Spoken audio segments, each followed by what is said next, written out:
Hey everyone, so it's our season finale and we have a very special guest, but you know who that guest is because you already downloaded this episode. But if you're new to Beyond the Plate, meaning you joined us this season, you probably know this season has been celebrity focused. But back in season 1 and 2, we sat with some of the world's best chefs and restaurateurs. And for our upcoming season 4, we're going back to that. So consider this the finale, but it's also a little teaser into where we started or into our upcoming season 4. So with that said, I'm Jeff Mauro, and you're listening to Beyond the Plate with Cappy. I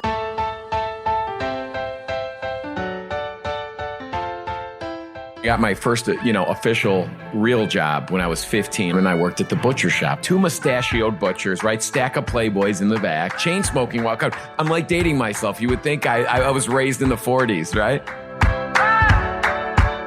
Season 3 of Beyond the Plate is made possible with the help of our friends at Martin's Famous Potato Rolls. Hey everyone, this is Cappy, and you're listening to Beyond the Plate, a podcast where I sit down with the world's culinary elite to explore their journey with food and their passion for giving back. Every episode, we share inspiring stories of what it means to be in today's hospitality industry. As you know, this season, we welcomed an amazing group of celebrities such as Neil Patrick Harris and David Burtka, Tiffany Thiessen, Alicia Silverstone, our last guest, Jason Biggs, and plenty more. In one way or another, they all have a connection to the world of food, whether they host a food show or have a cookbook or simply give back through food.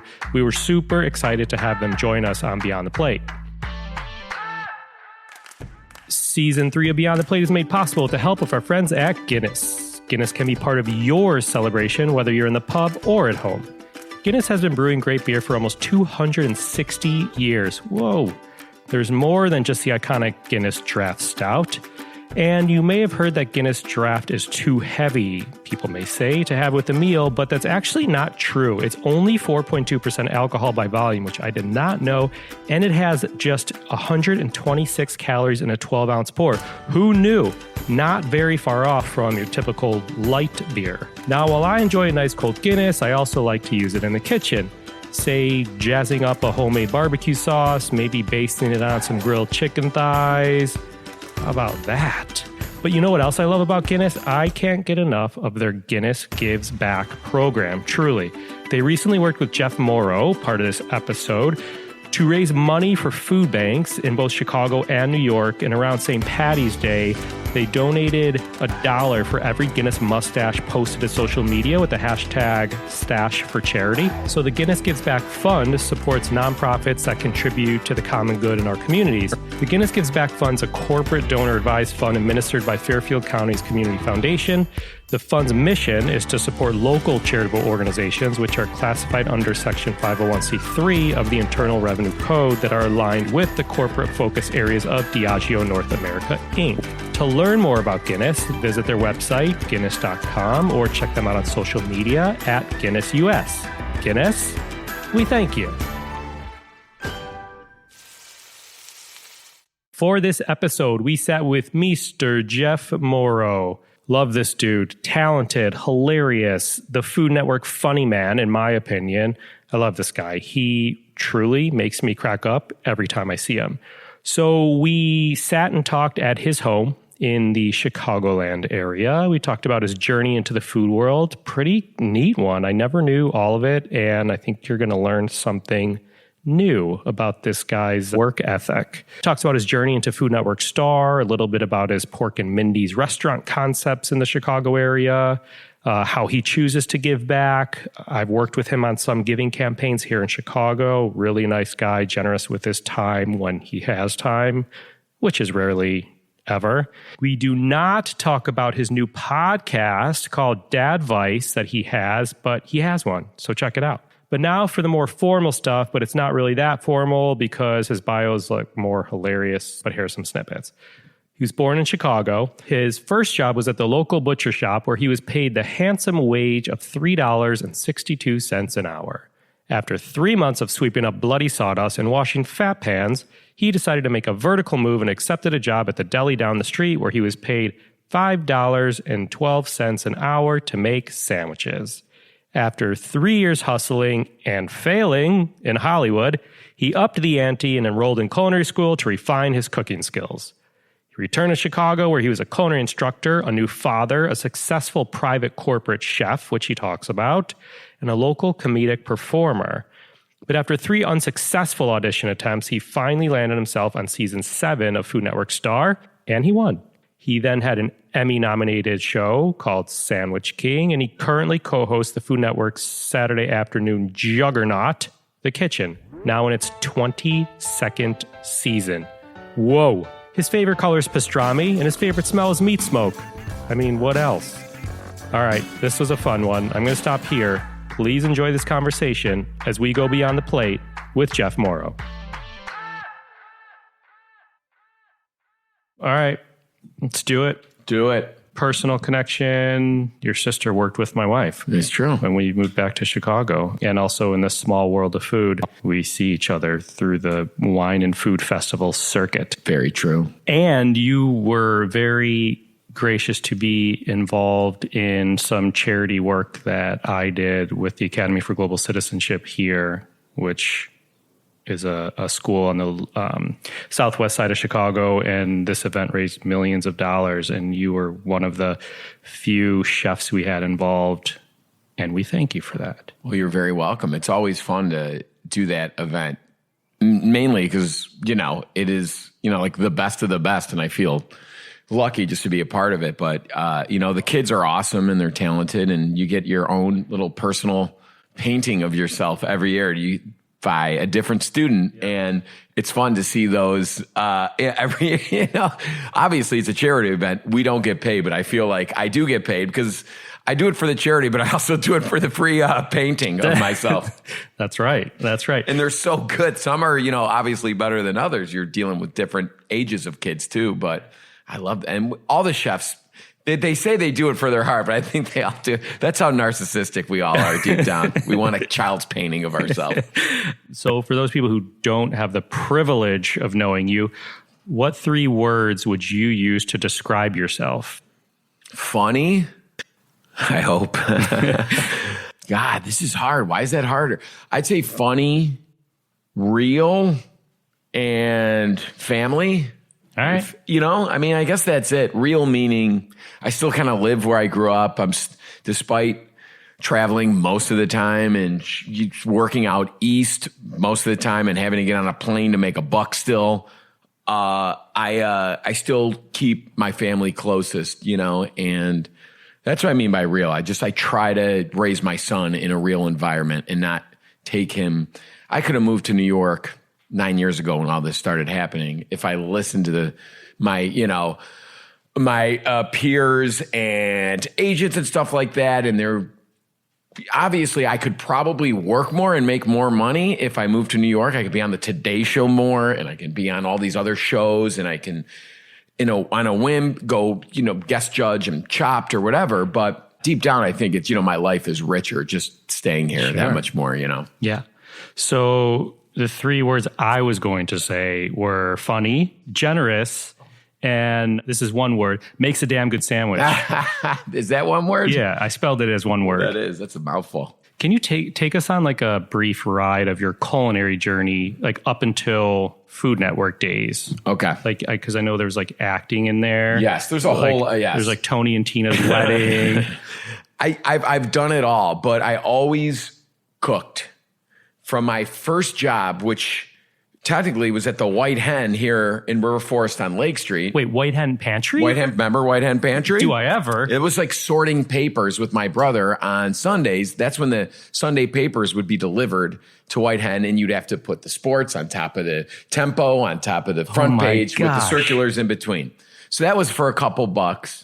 But I think the guy who owned it was a little shady. So I think we made it out unscathed because it didn't end well with some of the other kids, I think. Thank God for my parents that were involved. And then I remember working for 5 summers in a row, starting at 14 years old, was Taste of Chicago for Tuscany, Taylor Street location. And we'd slang beefs and sausages and fried ravioli with my cousins and my brother and stuff. So that was, making $5 an hour, working 16 hours a day at the Taste. It was the best. And that's when I kind of got that love for food and being like, I love the selling of it. I love putting things together, and I love watching people stuff their face, you know? To me, that was always a part of performing. And through all this, I did performing arts. I took Second City youth classes and Piven Theater Workshop in Evanston, school plays, everything. So then I got my first, official real job when I was 15. I had to go get a work permit. I worked at the butcher shop here on Lake Street. So I started sweeping up sawdust and fat and cleaning gristle and blood out of hotel pans all day. Loved it. 2 mustachioed butchers, right? Stack of Playboys in the back, chain smoking while covered. I'm like dating myself. You would think I was raised in the 40s, right? Why did you want to do that? Were you it was just open. They had a sign in the window. Okay. I went there. They paid me $3.62 an hour, below minimum wage back then. But because I was not 16, they can get away with it. And then I moved about 6 doors down to a deli and catering company called Traveling Fare. And then he paid me $5 an hour, which I was like, I'm in the money. But that's when I got the love for the sandwich, right? Because I was in charge of slicing meat by the pound and building sandwiches and helping the chef and back with catering stuff. So I always, I guess, supported myself or made my, side money in the food world. And, those early jobs, I think, solidified that. And from that point on, I went to college and was the steward for the fraternity for 4 years, right? So I'd have the key to the kitchen. Yes. And I revamped the whole thing, because whoever was doing it before was getting gelatinous deli turkey that was sliced a 1/4 inch thick. And I revamped all that by getting our own slicer and doing it a la minute. But we, and then I graduated college and my cousin with a solid 2.3 average in communications, radio, television. And 2 weeks after I graduated, my cousin, who's a chef in the city, wanted to get out of the, back of the house in the full service world and opened a deli out in the suburbs. He's like, come on board with me, he just helped me out. And that was, 4 years later, because I got cast in Tony and Tina's wedding the same week we opened the deli. So I got to do both. It was daytime there and nighttime's Piper's Alley. Dang. That's that. And then eventually culinary school in LA and restaurant and all that stuff. But I've always worked in food. People just think it was like, hey, this guy, he's funny, he needs an angle. It wasn't. It's not. I've worked in food a very, very long time. Why culinary school in LA? Did you go out there for? I went out there to hustle. Comedy, stand-up, improv. I did the Groundlings, shooting from 3 weeks. My cousin is a screenwriter and director. He's like, come on out. We'll produce a cooking show for you. I was like, this is it. I'm in the money.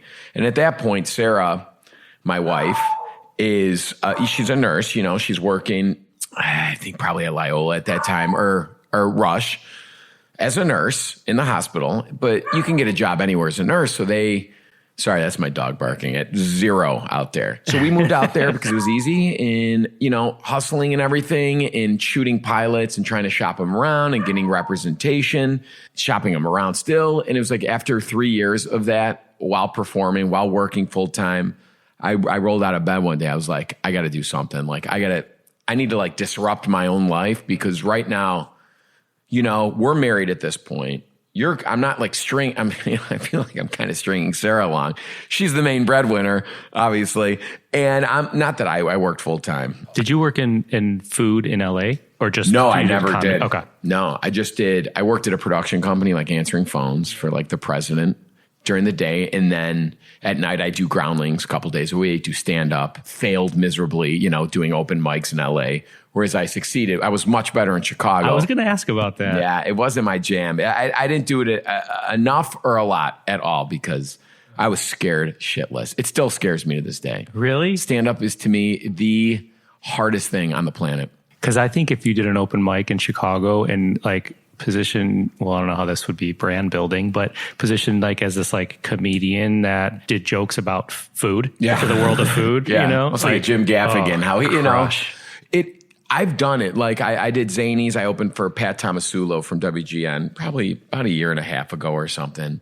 And we're friends and he's always trying to get me on stage and I can do it. I did 10 minutes solid. I literally have books of bits that I still use, that I still write down. But for me, the safety net is the food because usually I'm doing a demo while I'm doing my bits. You know what I mean? So when I do personal appearances or food festivals, I mean, I'm doing a 30 minutes while cooking. It's the same muscle, just doing more at once. So you decided to go to a culinary school in LA. Boom. Did that for a year, worked in restaurants, then moved back here and basically started the family, you know. When you auditioned for Food Network Star, you did that when you were back here. I started when I was in LA. Really? Yeah, and it took me several tries. 4 tries. I started season 4 and I didn't get on till season 7. No shit. Yeah. How'd you find out about it? Or who did someone push you to do that it? was an open, I knew it existed, obviously. And then when I started season 4, I was fresh out of culinary school, working in a restaurant, and I made it really far to the point where I started auditioning and got called back while I was in LA, moved back home to Chicago, didn't hear, that was like in April, and then I didn't hear from him till like December. So we were fresh, kind of fresh off the boat, and I was working. I was, I forget what I was doing. I was cooking I was a private chefing for this large mortgage guaranteed rate in Chicago here.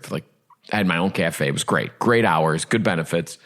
Cooking for 400 people, face fronting, so I had like my cafe and my meat slicer. I was like back where I needed to be, right? I feel like you need like a mini meat slicer in your kitchen. She'll kill me. She will. There's no, first of all, there's no such thing as a quality mini meat slicer. I need like a big Burkle. I was going to say. Yeah. If they made outdoor ones, I could get away with it if it lived out in the outdoor kitchen. Who's the minimalist? My wife. I think we both are. I grew up in a shit ton of clutter. I'm one of 4 siblings. My parents were not like packed, not at all, but it was just chaos. It was chaotic, and there's always stuff around. Yeah, my wife wants white kitchen with nothing on the counter. I was like, I have a fucking Vitamix. I have a food processor. I have a stand mixer. I have 2 coffee machines. You can see there's a ton of cabinets here. I have like Bain Marie's of equipment. I was like, what do you mean nothing on the counter? I know. It's very, I'm constantly, I would rather have maybe 20 more % things on the counter than there are currently because, as you see, and if you look in the new, what month is it? The May issue of Food Network magazine, the kitchen is featured in Star Kitchen, which they wanted to do at my old house in Elmwood Park. So I sent them pictures. I didn't hear back from them. That's like the first time Rachel, New York Times, wanted to do a feature on her. And she's like, yeah, sure. She was living in like a $400 a month like cabin in upstate New York with 1 bedroom and no dishwasher. And the editor came up. They're like, they were so unamused. And she's like, well, this is what I do. All right. You mentioned family with a name like Mauro. Tell me about your family table growing up. The table was, my mom cooked. And unlike a lot of the kids, maybe we grew up, especially when we moved to River Forest, like we were one of the few that had to be home 5 p.m., 5:30, whenever she would, call it.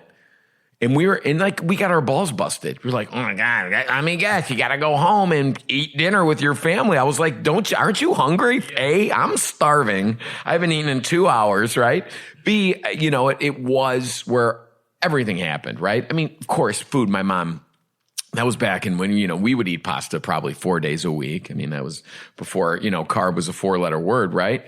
So we'd have, it would always, 2 liters of Diet Pop, always, usually like Diet Right, and pasta and chicken, pork, burger, whatever, meat, vegetable thing. But that's where all the business went down. That's where, that's where we laughed the most and discussed things, fought, right? Cried, everything, So for me, it's, sorry about that.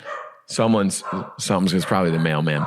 So we wanted to be like, a lot of times it was difficult being around the table because it was, there was 4 kids, 2 parents, and nobody had a weak personality. So it was like, how do you vie for that attention? I think that's where I developed my comic muscle. Was because I didn't make my kids, I didn't make my siblings cry like my brother did. I didn't cry like my sisters did. So what was I going to do? Let's keep the peace by making them laugh. And that was kind of my role. Was there any like mainstay dishes that were cooked weekly or I often? would say probably, I would say we always had red sauce, from Sunday that would start on Sunday and then carry over into the meat, like just like a marinara. Like a big pot of it. Yeah, big pot. It would, you live on the stove, not unrefrigerated for up to 2 days. But I guess that gave us a strong constitution, right? That's so funny because I went from culinary school to hospitality school, and my hospitality school was an international school, and I went to school with a lot of people from the West Indies, and some of my great friends were from Jamaica, and they would make rice and peas and chicken dishes on the stove in the morning, and they'd be like, here, have some, eat it for lunch, and then they would leave it on the stove off all day, and then we'd come home like late night at 1 a.m, and they're like, hey. I'm like, I'm not fucking eating that. And they're like, why not? I don't have your constitution. I'm not used to that. What's the first thing you ever cooked? Sandwiches. Yeah, I think it was, my mom handled it. Like, there was no way I didn't care when I was a kid. Like, I didn't want to, like, my mom handled it. There was nothing cool about cooking when I was growing up, right? It didn't start until I was in my 20s till like kind of, Food Network started hitting. And then, but I was always so anal about food. Before it hit my plate, I had certain things, right? Like I didn't like big hunks of meat, and that's where the love of sandwiches came in, because I'd always, toast my, butter and griddle my bread. Like I hated dry toasting bread. I thought it was just scrape up the roof of your mouth. So I need butter and everything.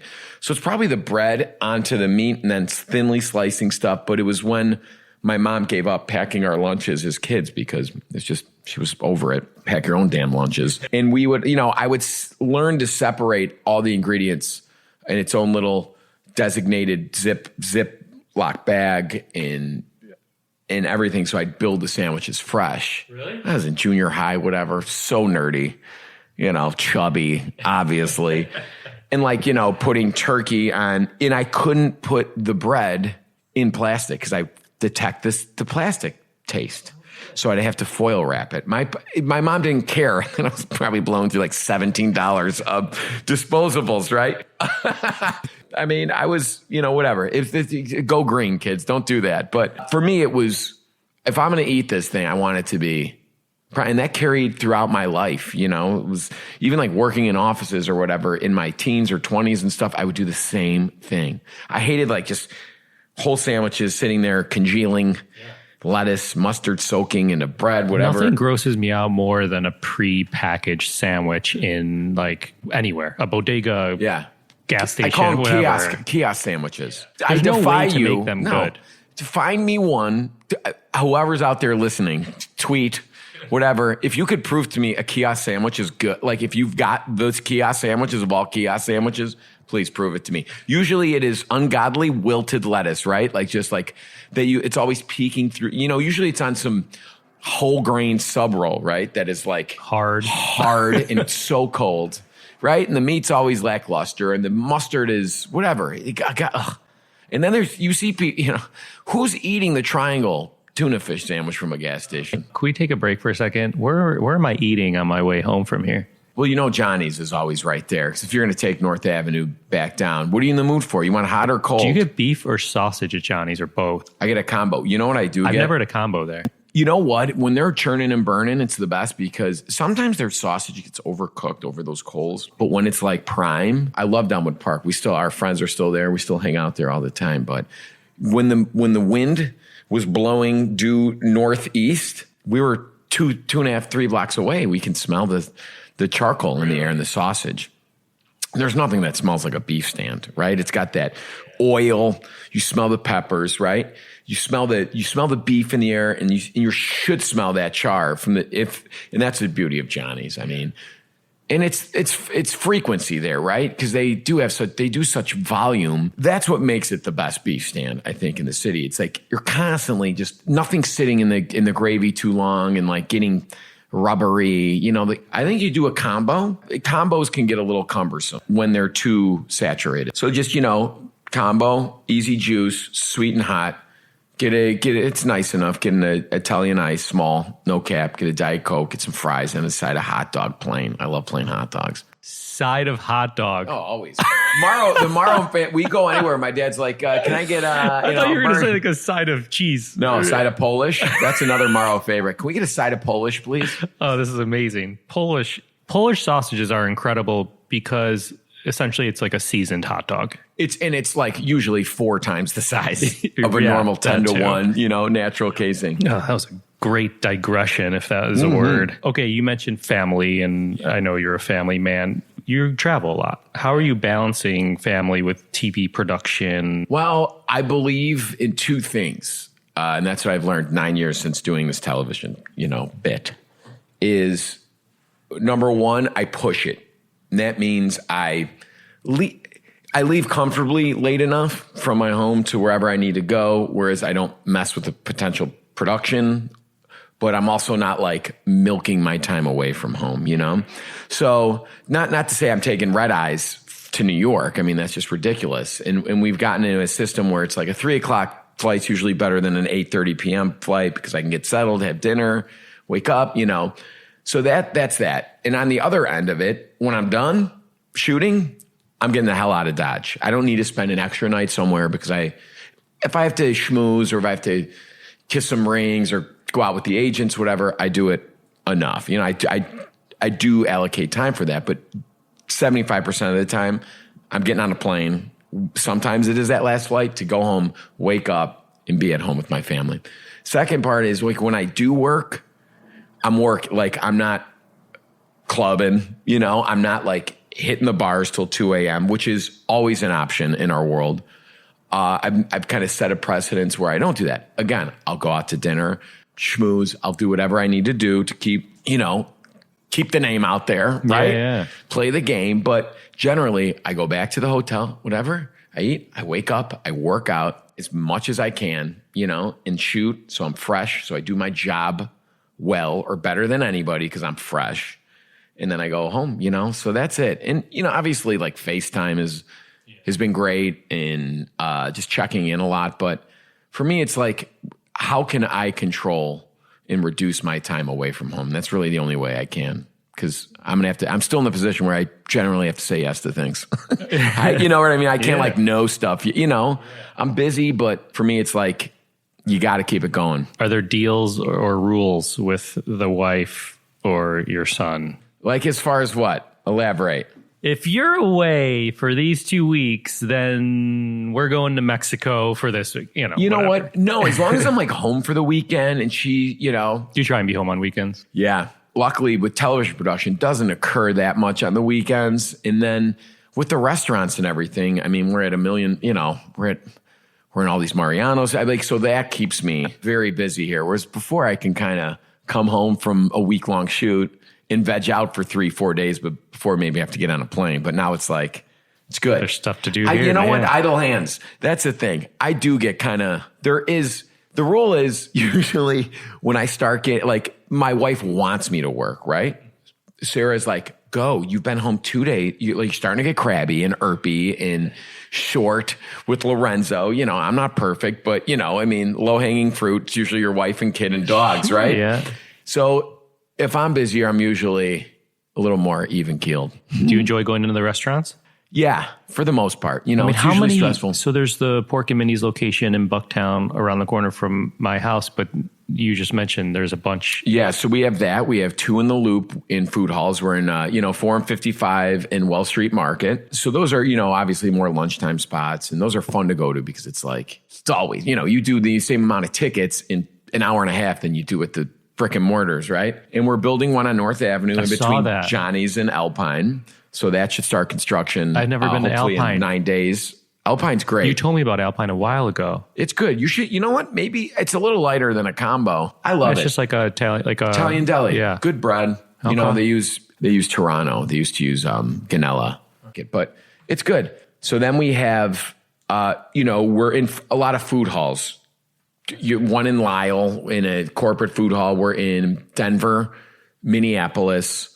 We're at Wrigley Field in the bleachers, and now we're at 10 officially open now. By September, it'll be 24 Marianos, grocerants as we call them, serving full menus, plus hot grab and go, cold grab and go. We're smoking meatloafs, our own ribs, smoking brisket, pastrami by the pound, brisket by the pound. Kiosk sandwiches? No kiosk sandwiches. I refuse. We do have some grab and go at the one in Ravenswood where people love but they're foil wrapped under the heat. It's freshly made. We only do 2 of each at once. You don't put 55 sandwiches out and sell 2.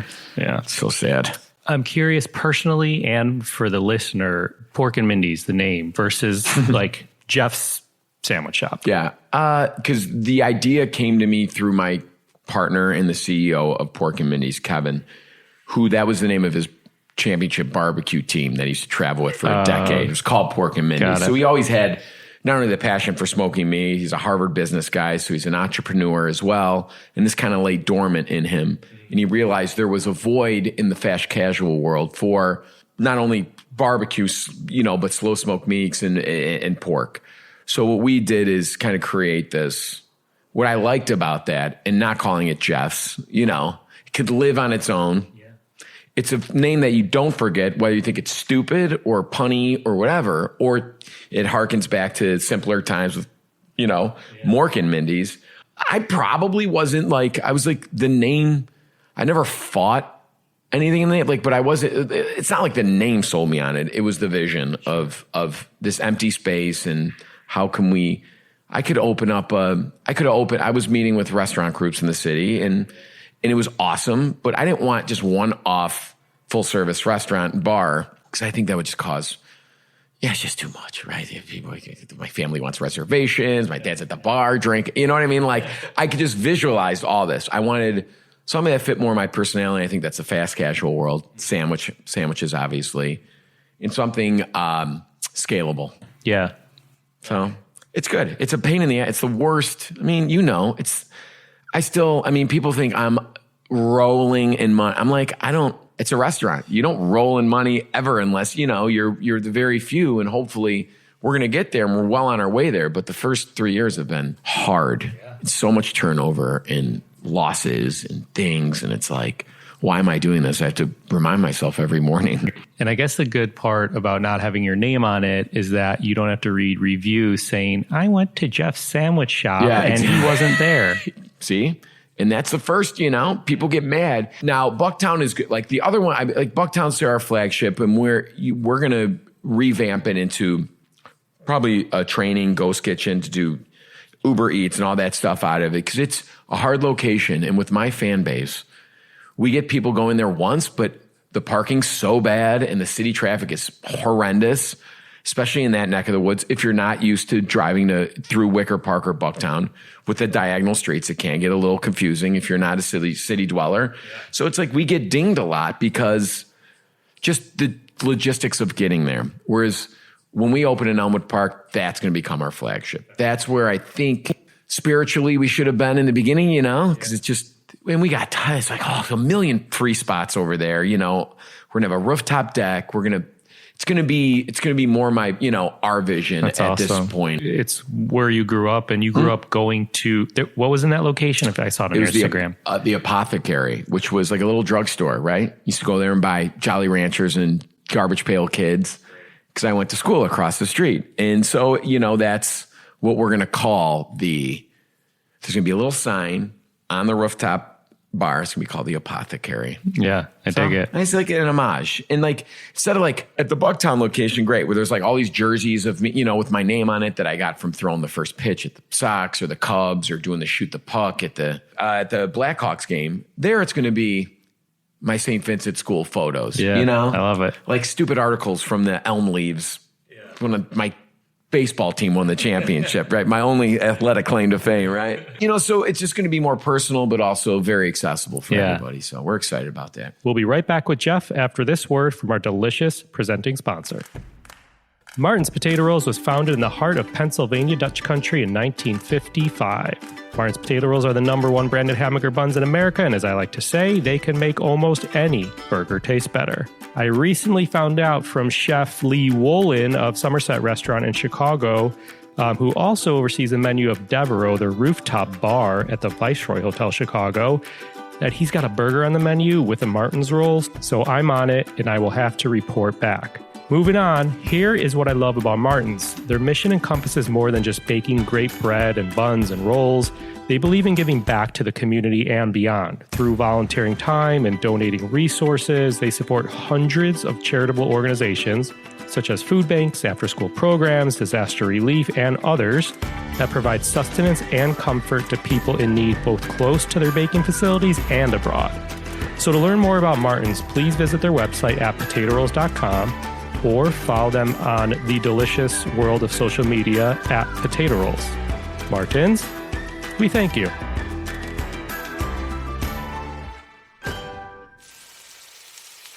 So switching gears back to Food Network Star. So something I didn't clarify, you won season 7 of Food Network Star, but you had said you started auditioning in season 4. So congrats to you for frickin' sticking through it. But tell me, like, why that audition, or why do you think you got it at that point, do you think? I think my story started season 4, right? I did move back to Chicago. I got called back several times while in LA, but like I said, that December, that was the final round of auditioning. They sent me to New York. You know, we did not have Lorenzo at that point. We just moved back. I had a degree. I had the culinary degree. I was working professionally. I thought that's kind of like where the story began. And I made it as far as you can get without being cast. It's a point of auditioning in the Food Network studios, having screen tests, background checks, everything. I thought I got it. Season 4, I was like, this is mine. Standing ovation after my demo, like all this stuff. I was like, I'm cast. And then they never called me back. And I was so crushed. I did it again the next year. And then the year after that. And it was the final season 7. By that point, my son is a year and a half. We got our own condo in the city now no, that's not true. We moved in with my in-laws for a year. So we're working, we're dropping Lorenzo off. He's going by Midway, where we were living on the south side, dropping him off every morning at like 6 a.m. by my Sarah's aunts in Elmwood Park. And then she would drop him off I would be on Irving and Montrose. Western and Montrose to pick him up from, it was this loop every day. And it was the worst. Living in a basement, saving up for a house. We moved into the house a month and a half later. Hey, babe. It's my wife, Sarah. It's my wife, Sarah. Why am I? I'm sorry to interrupt. Thank you. How you doing? Good. I'm going to rush up and talk to save an appointment. Oh, what do you have an appointment? What's your appointment? Skin doctor. Oh, boy. My yearly skin That's right. This is a public service announcement. Get a skin scan. By the way, that's a good PSA. When I interviewed Giada at the Wine and Food Festival, she lost her brother.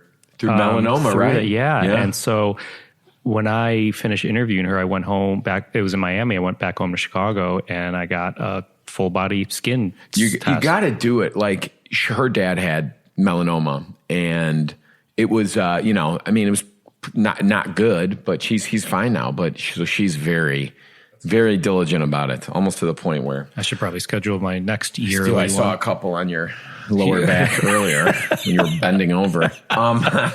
So yeah, what was I saying? So we lived there. So it's like we saved for this house. We did it the old fashioned way, right? We moved into this house in Elmwood Park, small starter home.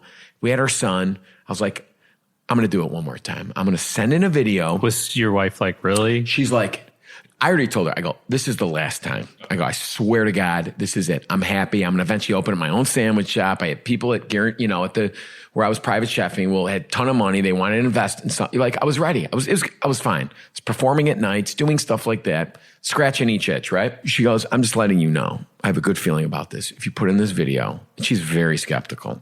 She wanted nothing to do with show business, but we've been together since we were 21 and, 40, almost 41. So almost half our lives we spent together. She's been through all of it. She's like, listen, it's, this is it. I go, bullshit. You don't know me. I go, I only fail at this shit. So I send in the video. I got a call in 2 days. They're like, we're flying you out to New York for semifinal casting. Oh, you just sent in a video? I just sent in a video. It was a good video, but it was I'm not saying I didn't half-ass this. I just didn't care because it was this was it. Totally. You let the nerves go in a way. Yeah, I let the nerves go. I didn't put any. What did you make for the audition video? Nothing. You just literally, it's got to be 60 seconds. Got it. Okay. And it was at work. So I was in my chef, whites and I had a cutting board and an onion, whatever. And I just made a stupid video. I probably still have it, but of course I still have it. I watch it every night. alone. I stream it. Is that what you were watching when I pulled up? Of course I did, yeah. You projected it on the back of your garage. So we did, I sent it in. Then I went to, and then it was Sarah saying again, if you get on this plane, I guarantee you're going to make it on the show. Not even like, at first it was like, oh, they're going to ask you back for the semifinals. And I was like, so I went on that plane. I got a call like the day after I landed back in Chicago, went through everything. I mean, they're doing background tests, culinary tests, you meeting with lawyers. Like it's very heavy. Like it's a long day. And then I knew it. And then she's like, okay, now we got to talk about this for real. Like, is this something we want? I mean, I'm like, I want this. I know, you've seen me struggle. At trying to make it in the entertainment side of things. So she's like, but if you get on that plane, you're going to win the show. If you're going to do the show. So, I mean, what people don't realize, it's 2.5 months away. You're totally sequestered.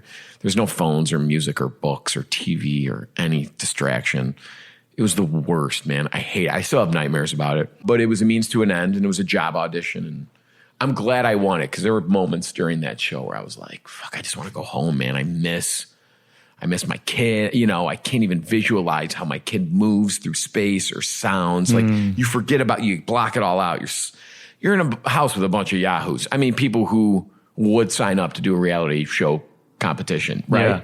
It's not, you're abnormal to begin with.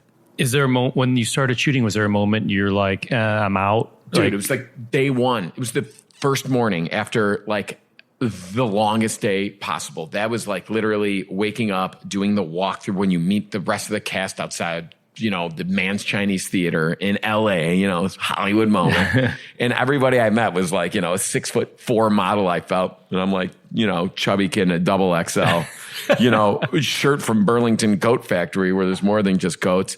And in that, I was like, fine. Okay. And now you do the first audition and you make your first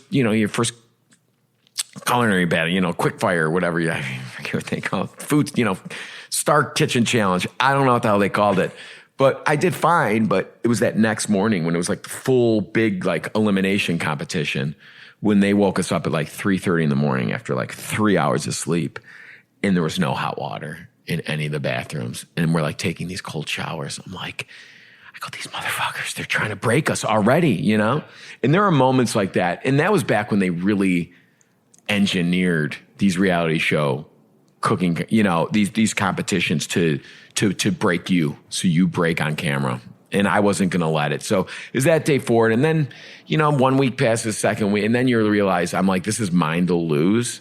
Like I do have, out of anybody, I have the most performance skill. Like I had the best combination, I think. I was very well versed in both skills. And I was like, if I get too sad, I just took after that moment, that morning, that's where I would, because you couldn't do anything in your free I would take like 3-hour showers.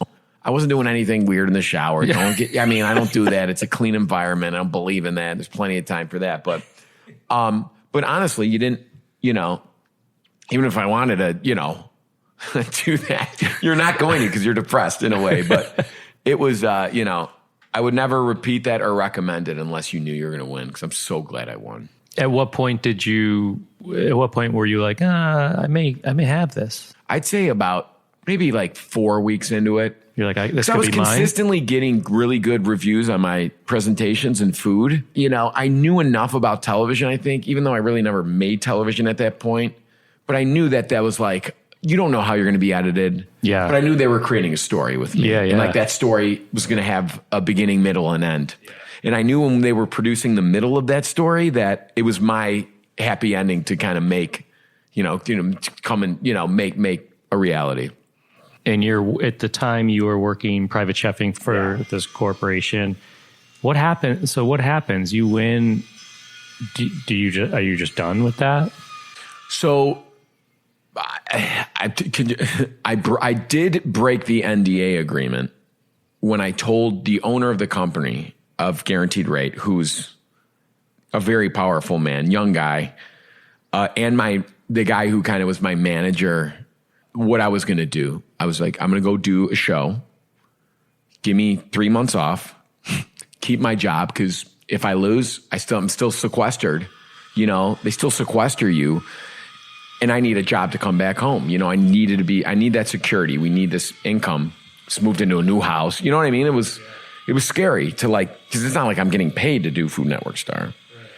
So I told them, I go, but it's probably in your best interest. I go, I'm feeling this. I'm going to win this. And it's good publicity. So let me train some new hires. I had a couple people working under me at that point already that did a couple of the other locations. So I had a staff that would handle it when I was gone.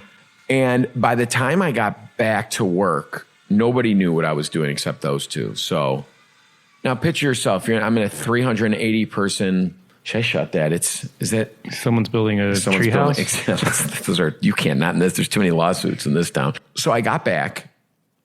At that point, I knew I was top 2. And so business as usual, right? The other guy leaves. I'm back. I'm cooking, doing the thing, slice of meat, making sandwiches, 300 something people. So every question, and I'm interacting with each customer. Yeah, everyone wants to know. 300 times a day. Where were you?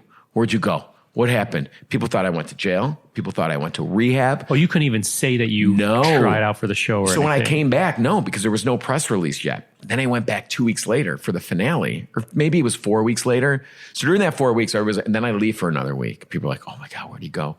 But that was the finale. I ended up winning.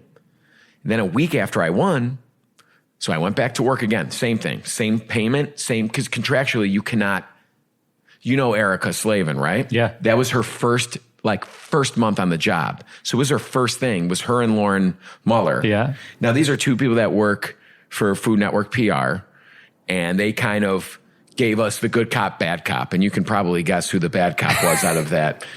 And Erica scared the shit out of us day 2 of Food Network Star, being like, if you guys get kicked out, which is most likely going to happen, and you go back to your job saying, this is what I did, or you take a new job, or you start buying car, whatever, win, lose, or draw, you're going to get sued. You cannot change your life. You can't lead on what you were doing, not only by word of mouth by saying I did Food Network Star, but you can't give clues to whether or not you won or not by quitting jobs.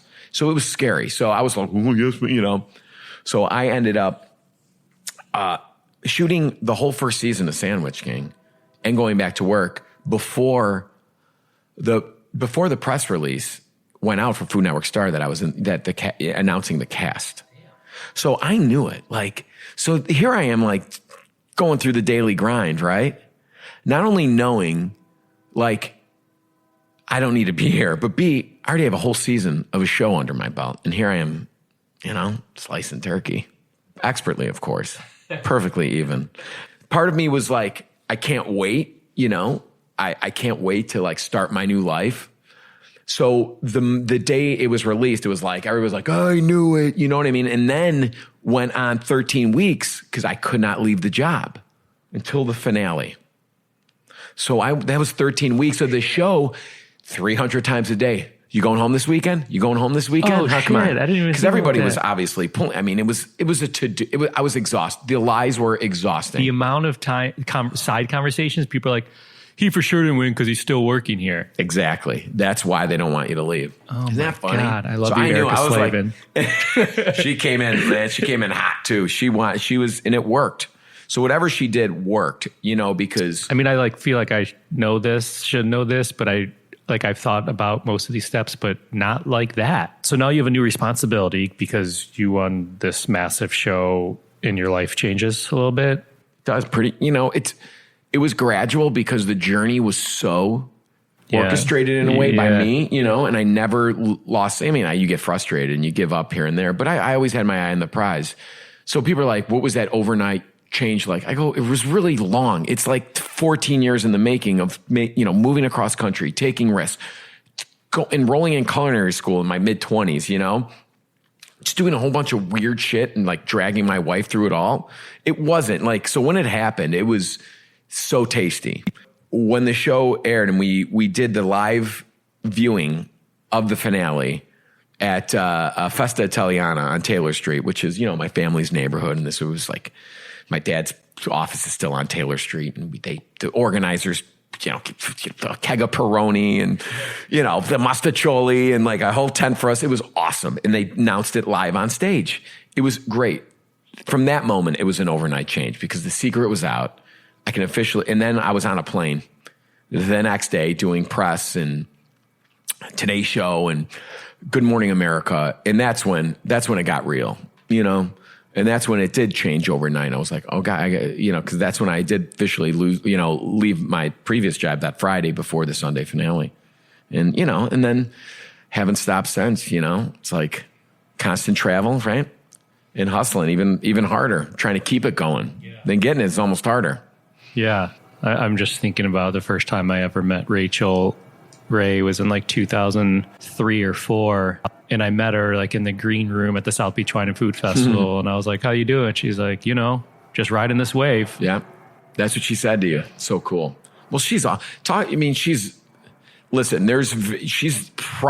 James Brown of Food Network. I mean, there's no harder working person. I'm you see it from the front lines. But when I did, if you ask like when I knew I had Food Network star in the bag was when we did her show. And that was back when the stage rotated and we each got our own, 3-minute demo. And I crushed it.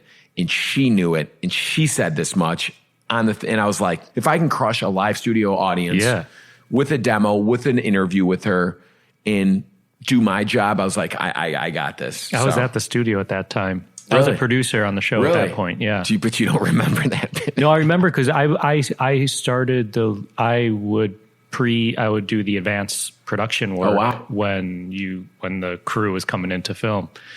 So we always knew who was coming in. But that was a great moment, man. She's the best. So then you first do The Sandwich King, which was nominated for a daytime Emmy. Yes, the first season of that. Man, it's crazy. And it's cool because you couldn't pick a better theme for Yelpers to scrutinize you and give you their 2 cents. Of course. The product, right? Yeah. Sandwich.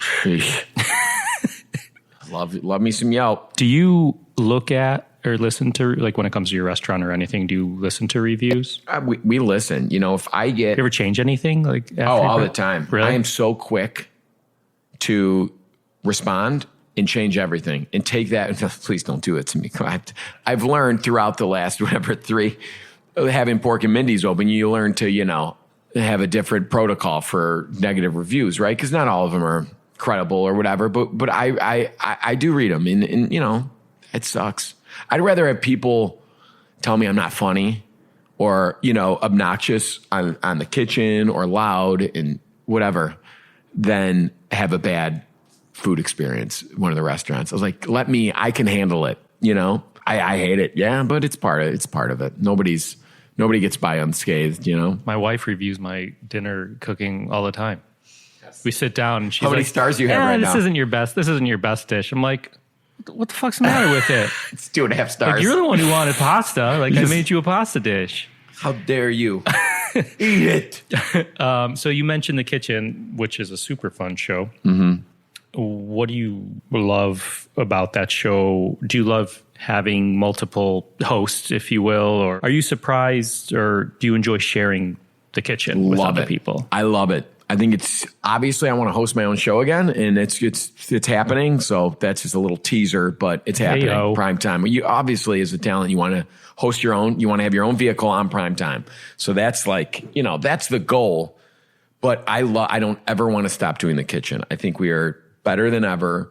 For me, I've spent my whole life grooming myself in the classroom, playing t-ball and little league, and I was always constantly trying to make people, crack people, be the class I wonder clown. if people laugh at you on The Kitchen. Like when I catch it, I fucking laugh out loud at your random comments or I don't know. I get it. I get them, and I'm like, they make me laugh. That's who I'm doing it for. You know what I mean? I think some people, when I throw those kind of offhanded, under my breath things that they include in the edit, I do it for the person just listening for or the little esoteric kind of. Who gets your humor on the show the most? Jeffrey and Sonny, probably. I mean, they all do. I mean, Katie's, yeah, Katie gets it. Like she hears it, but kind of lets it roll. She's got to, yes, exactly. She's like oh my God, probably, and we get along splendidly. We are, the beauty of this format is we do it. We're 3 days together every 3 or 4 weeks, and then we go home. How many shows are you doing a day? sometimes 5, sometimes 4. So depending.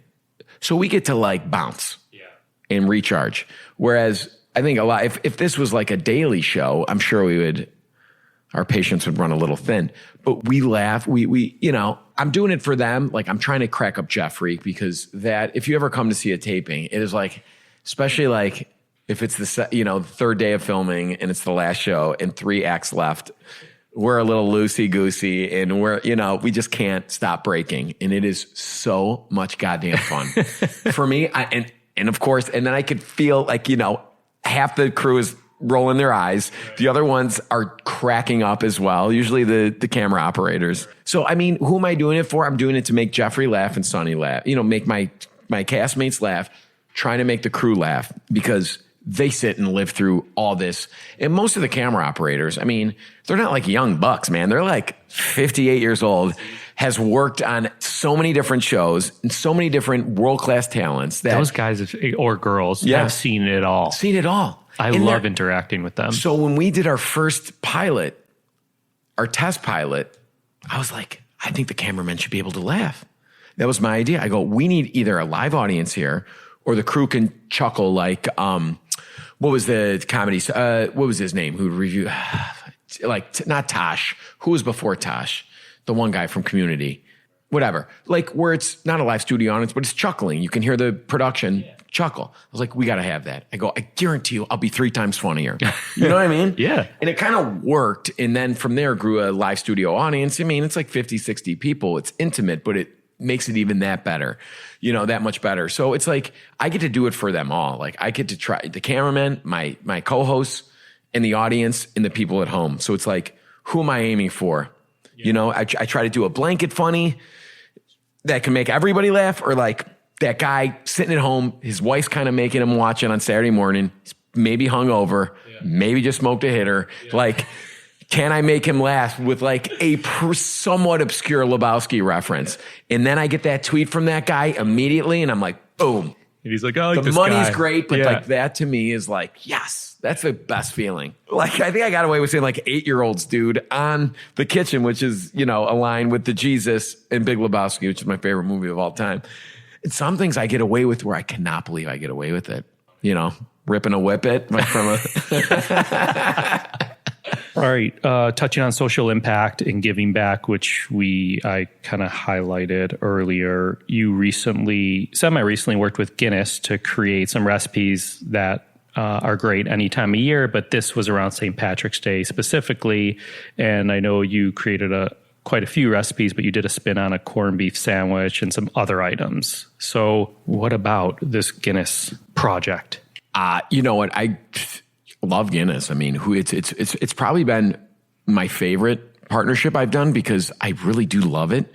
And I drink it regularly. And to me, it's one of the unsung heroes of the beer and food pairing world. It's what's crazy? When I was looking into it, I had no clue. I would have guessed total opposite, but it's actually comparable to a light beer. It's in calories. No, it is. It's people think it's like you're drinking this. It's like a milkshake, but it's not. It's as much as like a regular lager or something. Yeah. And then they say like some of the earliest food pairings dated back to like they've been brewing Guinness for like over 200 years, and there's some like old, I don't want to call it a myth, but like a pairing of oysters to Guinness or something. And that still lives on. I mean, they say it's like the original food beer pairing. But I did this corned beef sandwich. My spin was on, buttered griddled Irish soda bread with like jalapenos and cheddar. And then I make kind of like a hybrid of like, what do I want with this corned beef? How can I make it even more Irish? And it just, I mean, I love Irish soda bread. I mean, I grew up in a very, Italian, full-blooded Italian family. And we lived around mostly Irish people. So I think, this is, I do call myself half Irish sometimes by Irish by proxy. Yeah. But we had a babysitter that would, her name was Kathy Ferrarito, Italian girl. She'd come, my parents would go away. It always seemed to be March, when St. Patrick's Day was. They'd go away for a week and she would come and stay at the house and watch us 4 kids. She always made Irish soda bread. She was half Irish. And it was, to me, it'd sit on the stove and I'd take hunks of it and put either salted butter on it or cream cheese and just sit there and eat it. Hence my weight, my 8th grade, 240 in 8th grade. But it was at least, I think, that kind of is a personal connection to Irish soda bread and Irish food in general. I like that. So here's another thing that I was intrigued about. Their Guinness Gives Back Fund. Mm-hmm.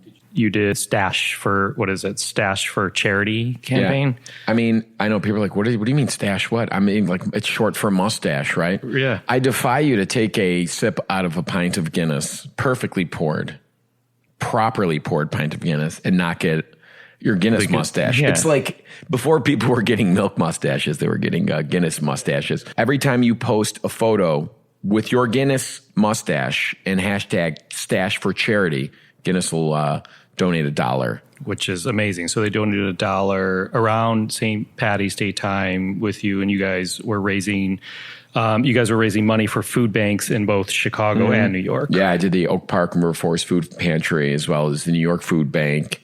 It's always good to have a great partnership with a great brand, but also to give back during that partnership when you get to kind of step outside the brand and yourself and be a little selfless and give back. I love it. Earlier, I had said one of the 3 words I would use to describe you as generous. And I know you give a lot, whether it's money or time. Mm-hmm. How do you choose where you give your time and what you put your efforts towards?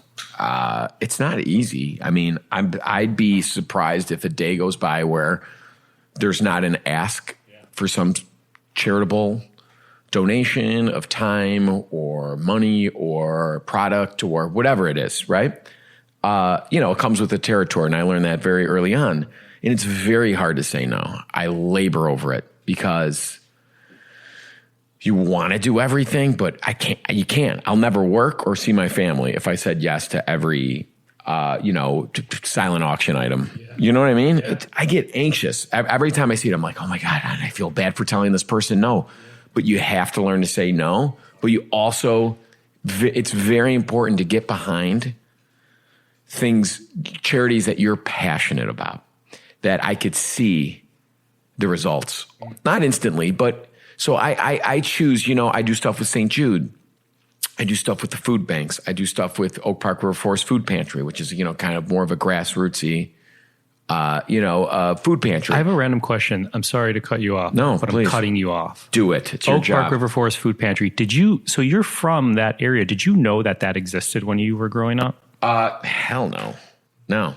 A charity I do play for. I say that all the time because I do these Chopped and all these Star Chopped, and you compete for these charities. But I do Hepzibah a lot, which is Hepzibah Children's Home in Oak Park, where my mom was on the board, and she brought us there as kids, which is essentially a foster home for underserved children, abused children, the worst possible scenario if you're a child, and you're there, you had a shitty hand dealt to you. So I remember seeing that as a kid and being like, oh my God, there's this whole subset of children out there that don't have it like us. How dare I complain about anything?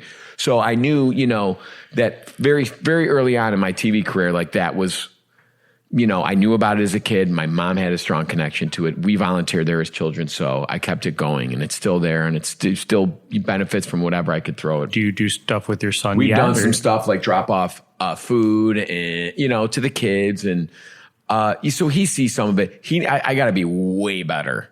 And that's, it's hard. It's hard. You got to do it. But I'm almost ashamed of myself that we're not doing more with it, stuff on the ground, And it's easy, I think, in this business to be like, I'm just going to throw my name on a check, or I'm going to give away something from my restaurant. And that's what I did it. I know. My karma's raised. I get torn with it because there's organizations that will say, hey, we would love to put Rachel Ray's name on our host committee for our invitation. And I'm like, well, I appreciate you thinking of her.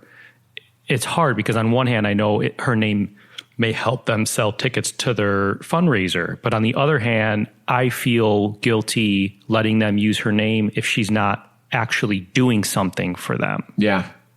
But I guess she is. Just the name, use of the name. Yeah. The star power, the clout, whatever you want to call it. Yeah. is all they're looking for. So me, with these charities, it's like, what drives me crazy is that I feel like a lot of these big events and galas, it's just like who can bring the biggest donation, or who has the best contact that they can use for a live auction item or to put on the host committee. You know what I mean? Like, and it becomes not about, and you got the video and then the speeches and everything. Like, for me, I like boots on the ground stuff. Well, and then you mentioned now you're in the restaurant game, so everyone wants a dinner for four or whatever it is, and people don't realize, as we spoke about earlier, restaurants you're not rolling in dough from restaurants. And so when I meet with someone who wants to meet with me to run an event idea by me, and they're like, and we'll just get this chef to donate, 500 portions of food and a meal at his restaurant. And I was like, why do you think that they have all this money to be able to do that? Like, do you walk into a clothing store and say, can I just get 100 pair of jeans for my event? It doesn't work like that. And then like that's the misconception about the restaurant world. I mean, like, the margins are so thin that you're lucky to, turn a profit and pay your freaking bills, you know? But that's what I love about Chef's Playground. And that is that because there's kids there, you get to meet the kids and see the kids in action and everything. And I like that, I like seeing results. And you rarely get to see the results of any charitable work. When I became involved with that school, Academy for Global Citizenship, that did the Chef's Playground event for many years, that was one of my main things. I was like, I don't want people to come into this event because I want there to be great chefs and good quality food and have a good experience and value, And I said, I don't want them to come and leave and say, what was that event for again? Yeah. Like, you went in and there were students there from the school, and you kind of got an idea of what this school stood for in a way. So that's cool. All schools should be like that. My God, I wish I went to school like that now. I mean, it's crazy. But you see the results of the donations. It's not like, I mean, that's like the food banks and all that. I mean, that's why it's so important to do boots on the ground stuff and deliver food places. And it's because you see people eating it. A lot of time these big, I've been at events in New York, at Cipriani, where it's like this. People are donating. Live auctions are like starting at 50,000. Just to raise a paddle, not even for anything. And then people are donating $1 million on a chef's dinner. I mean, but you don't see people eat, you don't see the fruits of that donation. You believe in it, obviously. That's why you wouldn't do it. But I think the closest thing is like City Harvest, which is an incredible organization. Yeah. They just had their event in April, and they'll have like truck drivers, because they have a fleet of trucks. They go and pick up food at grocery stores or wherever and deliver it to soup kitchens and food pantries. And so they'll bring the truck drivers to the event and sit at a table, and they get to enjoy an event, but they're also acknowledged, which is pretty neat. Yeah. And that's because that cuts food waste too, which is abhorrent. Been bad lately, but we're getting there, I think. Yeah. It's good. All right. Speed round. I'm ready. I got my Scholastic News in front of me here. It's my son's homework. I know it's hard reading, man. It's like the is that the New York Times. Whole thing? It's like 3 pages. It is. Well, Is it always like budget concerns? It's about 4 pages. He loves it. That's great. All right. What did you have for dinner last night? We had Thai-style meatballs with pork, ginger, garlic, scallions in there. Real simple, ground pork with, I got some fresh egg noodles. Is this a lightning round? Because I'm elaborating. Go. H Mart. I went to H Mart for the first time. Oh, really? It was awesome. So I got some baby bok choy and all sorts of sauces that I don't know what the labels were, but man, they taste good. Some crazy ass instant ramen that I can't wait to crack open. And so I made some, pan fried Chinese egg noodles with leftover Thai meatballs that Sarah made. Does Lorenzo help you guys cook? Yeah, he does. When he's not does he like it or distracted? Okay. He loves it. He does. We should probably cook more, but sometimes I'm not going to lie and be like, oh, he's my sous chef, because that would be bullshit. You won't believe. Sometimes you got to get dinner on the table, and I have to get him to Taekwondo, So, but he loves it, man. He loves making eggs and sauteing carrots with fat or butter, whatever, and tossing the pan, chopping things. He's good. Nice. He's good. He's above average. Yeah, that's good. Name a smell in the kitchen you love. Beef fat, like sizzling beef fat, whether in steak or burger form. Yeah. Yes. Smell in the kitchen you hate. like yesterday's salmon. Ugh. Onion in the garbage. Oh. When you're done, when you're cleaned up, you're like, shit, it stinks. You got to take the garbage I feel out. like my wife smells that like from a block away. Yeah. She'll walk in and be like, what'd you do with the onion? I'm like, I finished with that onion so long ago. How do you know it's still lingering? You know, what pisses you off in the kitchen? And you could take this like in your restaurants. I hate when people aren't using their space wisely. You know what I mean? Keeping stuff in front of them, making it easier on themselves, right? Wasting it, like whether in the restaurant or at home, if I'm cooking with somebody, they will not be mentioned. And you see them kind of like the prep bowl's over here and the cutting board's here. And then they keep running to the sink to grab. I'm like, just put it all in front of you. Like, don't, and especially with my son, I have to teach him, right? Time management. While you're gathering your ingredients, get your pan. Yeah. Set it to medium. There's no reason you have to wait for your pan. If you use your time, time is money, young man. So I hate that time management. And I guess I hate waste too. Yeah. What makes you happy in the kitchen? Music while cooking. Oh, it's my favorite. I got speakers all over this house. I have a record player that connects to the speakers. I have buttons where I could play Sirius XM, whether I want to listen to Howard Stern or Sirius XMU. I press a button like it's constant. Wait, what are your go-to Sirius stations? XMU, Howard 100, Howard 101. I'm a giant Howard Stern fan. I've been on the wrap-up show 3 times. It's my claim to fame. And not on the main show, the wrap-up show. Sirius XMU, Grateful Dead. What's XM? What number is XMU? XMU is 26, I think. It's like indie rock. Okay. And anything newer and kind of pitchforky, as I like to say, plays on there. But that's where I usually find new music. I like Grateful Dead, Beatles. Those are probably top 3. Got it. It's a whole spectrum of stuff. Yeah, I got to add some of those to my favorites. Yes, your favorite. Jam On can be good. 90s on 90. Yeah, I like both of those. Spectrum, Coffee House? It's a little too sleepy for me. All right. Spa. I used, funny story. We used to, of course, you have young twins, so you know the importance of a nap, right? And not disturbing the nap because it's your time to either nap or not have to deal with shit. So we would Lorenzo would fall asleep in the car all the time, right? Whether we're trucking him or, like the path I used to say, he'd be in the car a lot as a baby and a toddler. So if his nap time, you time it, he'd be out cold. I'd leave him in the driveway. I'd put on the Spa channel, which had no lyrics, and make sure the heat was, at a normal, whether it was a little chilly outside or warm, we had it going. The thing, he wasn't in a garage. Don't, listen, people, don't get mad at me. Services. Don't try to, I'd crack a window, but I'd have that Spa going at 12. And That's it would be brilliant. And he would, man. And we just have to either be outside and watch it, Oh, but man. then the best when he got to the age where he can get himself out of the car seat after a driveway nap is the best. That spot. So that's my go-to. Oh, one more question. What actor would you want to play Jeff Mauro in a movie? Oh, that's a great one. Vince Vaughn. We were watching Wedding Crashers yesterday. He's so good. Yeah. He was great in that wrestling movie that just came out. About the British wrestler girl, WWE, with The Rock's in it, and he's fight family in the fight. It was really cute. He's great. I love him. I'll always love Vince Vaughn, no matter what he did. Even True Detective season 2. Are you a wrestling fan? Not at all. Not even close. I actually have PTSD from wrestling. It's my older brother, huge wrestling fan. Still, goes to Allstate. If wrestling was, he would. Yeah, I've sent him. Dude, my brother he takes his kids there still. Oh yeah. Loves it. You got to be into it. One of my buddies I went to high school with is a professional wrestler, and he has a podcast called The Art of Wrestling, which has millions of downloads and a following around the world. Really? He travels around the world almost on a weekly basis wrestling in Japan leagues. Really? And this was his dream, when he was a kid.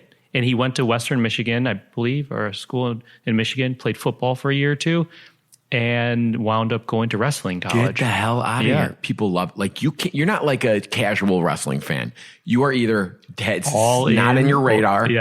Or you are there with the sign. Spitting on friggin' whoever. Triple H. That's all I know. But it's my brother, I think he doesn't follow it anymore, but he loved it growing up. And I kind of liked it, but I knew, man, if wrestling was on that once a week or WrestleMania, I would get my ass whooped. It would be like 2 matches in, he'd give me that eye, man. Next thing you know, I'd be in a figure 4 leg lock on the living room floor, screaming for my parents to come save me. Like knocking out teeth, bloody. You could see I've got several scars on my face. They're all from my brother. Same thing, Rocky, Best of the Best, Bloodsport, anything we'd watch with fighting in it. He was like learning the moves. I remember seeing Rocky 4 at the Lakes, or maybe Rocky 5, the one with Tommy Guns or whatever. Rocky 5 at the Lake Street Theater. And I remember walking across the Lake Street with my brother, and I knew he had this look, and he's like, the movie was over, right? Who's not charged up after watching any Rocky, whether it's like Rocky 1 or Rocky 15? We went home. I got whooped. Like, you know, I mean, it's not like I was abused by my, like it was, you know, as a normal brother would normally somewhat beat up his younger sibling, but I knew it. Like, so I can't do it. It's not like I'm adverse to violence, but wrestling, I don't know. It doesn't do it for me. All right. Closing, the real closer. The real closer. What advice would you give to a 25-year-old Jeff Mauro? What advice would I give to a 20? You know, take better care of yourself, especially at 25. I think it took several years of being on television to like, in traveling and eating, to be like, slow down, chubby. You know, you'll feel better. You can hustle harder if you're physically in better shape. And I think, you know, I mean, you get caught up in it. Especially in the beginning, you know, it's like the Food Network 50 and you kind of end up gaining weight. And I mean, that's what I would say. I would also say, be careful who you hire. I've been with the same core team since day one. There were times when I think I was impatient with my career and I wanted more and more. And I just end up hiring people who would eventually not be of any service. It just costs you money and lawyers and time. And it's like, I hated that.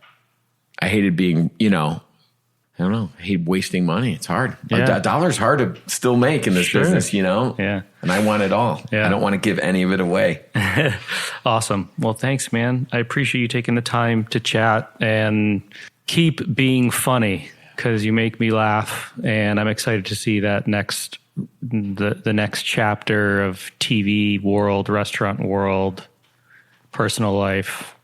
Thanks for giving how you give, because it makes a difference. Your voice, your time, your money, all that stuff. There's always more to give, right? Yeah. Thanks. You're welcome. Quote, "It's very important to get behind charities that you're passionate about, where you can see the results." Thanks again to Jeff Mauro. Find him at jeffmauro.com. Find me and keep up to date with this podcast across all social media platforms at On Cappy's Plate, or go to beyondtheplatepodcast.com. Beyond the Plate is on Twitter at BT Plate Podcast and Facebook. Big thank you. This episode was produced by myself along with Ian Cohen, Joel Yeaton, Sean Petrosian. Thank you all. Thank you to Andrew Glatt for your social media expertise. And our music has been composed by Goldford. Find him at iGoldford. Thank you, Jeffrey Goldford. As always, a special shout out to my wife, Katie, for letting me nag her to edit things that I write week after week. Please rate, review, and or subscribe to this podcast on your listening site of choice. Thank you for listening to this season 3 of Beyond the Play. We hope you enjoyed it. Stay tuned for updates on season 4. We're going to take a nap for a minute. I'm Cappy, and remember, there are never too many cooks in the kitchen.